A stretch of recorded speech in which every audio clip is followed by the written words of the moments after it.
सबसे पहले खबर लखनऊ से आपको बता दें, जहां पर मुख्तार अंसारी के परिजनों करीबियों के यहां पर ईडी की रेड खत्म हो गई है। सुबह 5 बजे खत्म हुई है रेड। ईडी की छापेमारी दिल्ली, लखनऊ, गाजीपुर में और इसके साथ कई ठिकानों पर भी छापेमार कार्रवाई चल रही है। कल सुबह 5 बजे से ही शुरू हो गई थी छापेमार कार्रवाई। ये इस वक्त की बड़ी खबर हम आपको बता रहे हैं लखनऊ से। मुख्तार अंसारी के परिजनों करीबियों के यहां पर ईडी की जो रेड चल रही थी वो खत्म हो गई है। ये देखिए 2 तस्वीरें हम आपको दिखा रहे हैं। मुख्तार के करीबियों के यहाँ पर कैसे छापेमार कार्रवाई चली। ईडी की रेड सुबह 5 बजे खत्म हुई है और ईडी की छापेमारी देखिए दिल्ली, लखनऊ, गाजीपुर समेत कई ठिकानों पर हुई। कल सुबह 5 बजे से शुरू हो गई थी छापेमार कार्रवाई, जो कि अब खत्म हो चुकी है।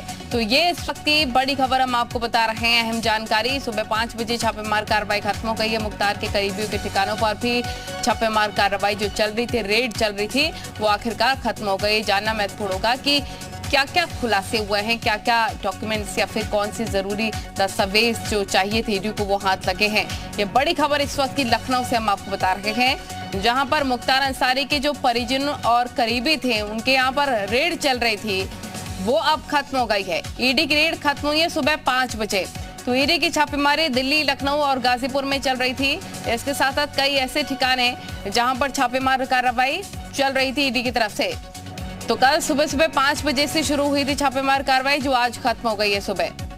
विशाल रघुवंशी हमारे सहयोगी तमाम जानकारी के साथ हमारे साथ लाइव जुड़ गया, होने का रुख लेते हैं। विशाल, मुख्तार के करीबियों के ठिकानों पर छापेमार कार्रवाई खत्म हो गई है, क्या कुछ खुलासे हुए, क्या कुछ हाथ लगा?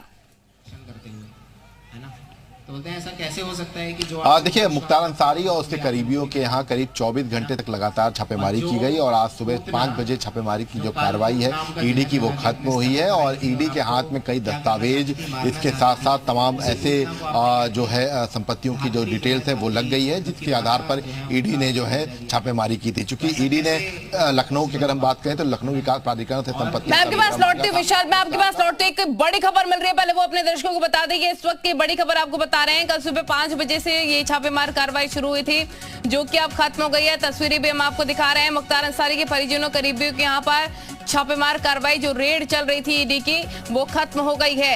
ये इस वक्त की सबसे बड़ी खबर आपको बता रहे हैं। कल सुबह 5 बजे ईडी की छापेमारी शुरू हुई कार्रवाई और अब जाके खत्म हुई। दिल्ली, लखनऊ, गाजीपुर समेत कई ठिकानों पर छापेमार कार्रवाई चल रही थी, जो अब खत्म हो गई। विशाल, जानकारी दीजिए।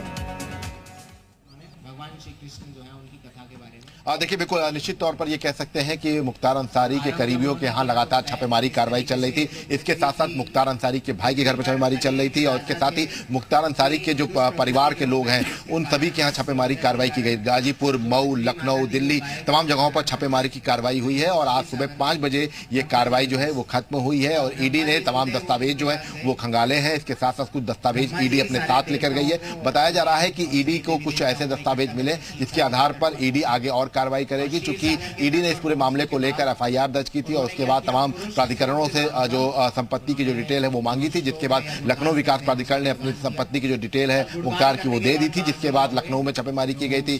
गाजीपुर में भी 3 जगह पर छापेमारी की गई थी, मऊ में छापेमारी हुई थी। तो ऐसे में कहना ये बिल्कुल गलत नहीं होगा कि करीब 24 घंटे तक ये पूरी छापेमारी कार्रवाई चलती रही और अब फिलहाल ये छापेमारी कार्रवाई जो है सुबह 5 बजे खत्म हुई है। जी, और क्या ये भी लगाए जा रहे हैं आने वाले वक्त में भी छापेमार कार्रवाई की जाएगी, कुछ और डिटेल्स भी खंगाली जाएंगे ईडी के द्वारा? और सभी देवी देवता जो थे उन्होंने वहां पर अवतार लिया। देखिए, बिल्कुल निश्चित तौर पर चूंकि अभी पहली ये छापेमारी कार्रवाई है, उसमें कई जगहों पर छापेमारी की गई है, लेकिन अभी ऐसी कई बेनामी संपत्तियां हैं मुख्तार अंसारी की, जिसकी जानकारी ईडी को हुई है और हो सकता है कि ईडी जल्द ही इन बेनामी संपत्तियों को लेकर भी छापेमारी करे। ठीक है विशाल, आप बने रहिए हमारे साथ। एक और बड़ी खबर